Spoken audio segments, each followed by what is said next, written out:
नमस्कार बंधुरा रुमास blog cooking चैनेले सबाइके स्वागत। आज के आमी एक पाउरुटी रेसिपि आपनादेर संगे शेयर करब। एटी खेते खूबই सुस्वादु खूबই सुंदर एक रेसिपि। निरामिषेर दिने এই টোস্টটা আপনারা বাড়িতে অনায়াসে তৈরি করে নিতে পারেন। আশা করি আপনাদের ভালো লাগবে। রেসিপিটা প্রথম থেকে শেষ পর্যন্ত দেখার জন্য আপনাদের কাছে আমার অনুরোধ রইল।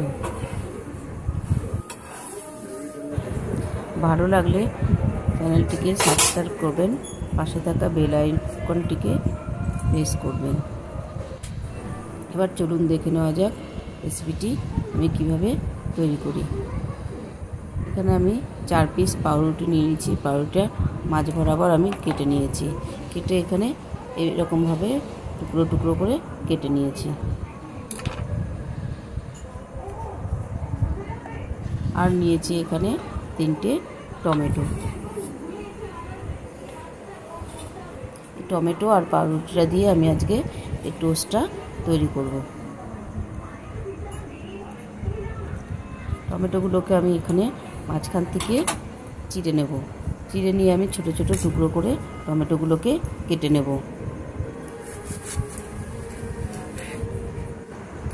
এইভাবে টমেটোগুলোকে আমি টুকরো টুকরো করে কেটে নেব।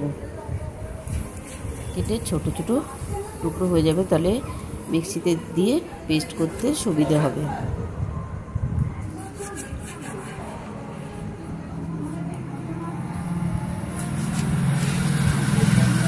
দেখুন 3টে টমেটো আমার কেটে নেওয়া হয়ে গেছে। এবারে টমেটোগুলোকে আমি একটা মিক্সিং জারের মধ্যে টমেটোগুলোকে দিয়ে দেব। আর দিয়ে দেব কয়েকটা কাঁচা লঙ্কা।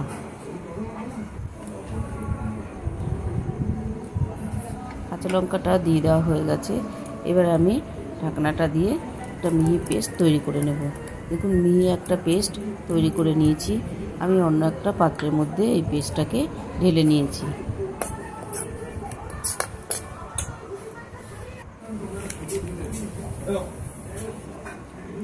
এবারে আমি এর মধ্যে দিয়ে দিয়েছি বেসন। আমি এর মধ্যে বেসন দিয়ে দিলাম। আপনারা চাইলে এতে কর্নফ্লাওয়ারও ব্যবহার করতে পারেন। আমি এতে স্বাদ মতন লবণ দিয়ে দিলাম। আর দিয়ে দিলাম একটু অরিগানো, 1 চামচি অরিগানো। আপনারা চাইলে ধনেপাতা কুচি এতে ব্যবহার করতে পারেন। আমি এর মধ্যে একটু অল্প করে একটু হলুদ গুঁড়ো দিয়েছি। আর দিয়ে দেবো একটু কালারের জন্য একটু কাশ্মীরি লঙ্কার গুঁড়ো। এই লঙ্কার গুঁড়োটা দিলে দেখতে বেশ ভালো লাগবে, তাই জন্য এই লঙ্কার গুঁড়োটা আমি এতে ব্যবহার করেছি। এবারে সব কিছু দিয়ে আমি ভালো করে একটা মিহি পেস্ট তৈরি করে নেব। এই পাউরুটির টোস্টটা খেতে খুবই ভালো লাগে। নিরামিষের দিনে এটি আপনারা অনায়াসে বাড়িতে তৈরি করে নিতে পারেন।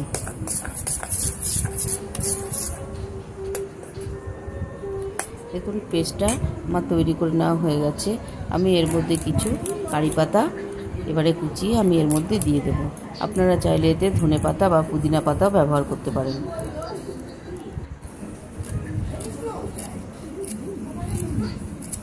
কারি পাতাটা দিলে সেন্টটা খুব ভালো আসবে, সেই জন্য আমি এর মধ্যে কুচিয়ে কারি পাতাটা দিয়ে দিচ্ছি। কারি পাতাটা দিয়ে আবার একটু ভালো করে মিশিয়ে নিয়েছি। এবারে পাউরুটি টোস্টটা ভাজার জন্য আমি এখানে গ্যাসের উপরে একটা হ্যান্ডপিন বসিয়েছি। হ্যান্ডপিনের মধ্যে আমি এখানে বেশ কিছুটা পরিমাণে তেল দিয়ে দিয়েছি। দেখুন ব্যাটারটা একদম তৈরি হয়ে গেছে। এবারে আমি পাউরুটিগুলোকে চুবিয়ে এই হ্যান্ডপিনের মধ্যে তেলের মধ্যে একটা একটা করে ছেড়ে দেব। এইভাবে পাউরুটিটাকে ব্যাটারের মধ্যে চুবিয়ে নিতে হবে। নিয়ে এরকম করে একটা একটা করে আমি এই তেলের মধ্যে ছেড়ে দেব। আমি আবারও একটা পাউরুটি দেখুন এই তেলের মধ্যে ছেড়ে দিলাম। ব্যাটারে চুবিয়ে তেলের মধ্যে ছেড়ে দিলাম।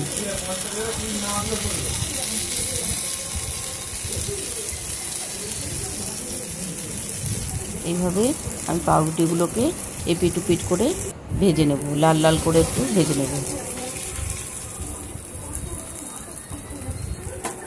দেখুন এক পিঠটা হয়ে গেছে, অপর পিঠটা আমি উল্টে দেব।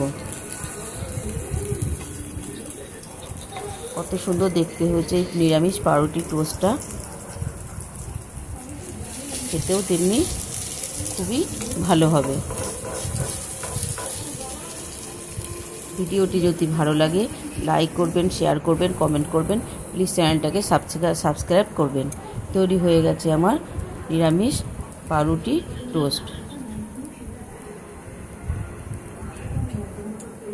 ভিডিওটা প্রথম থেকে শেষ অবধি দেখার জন্য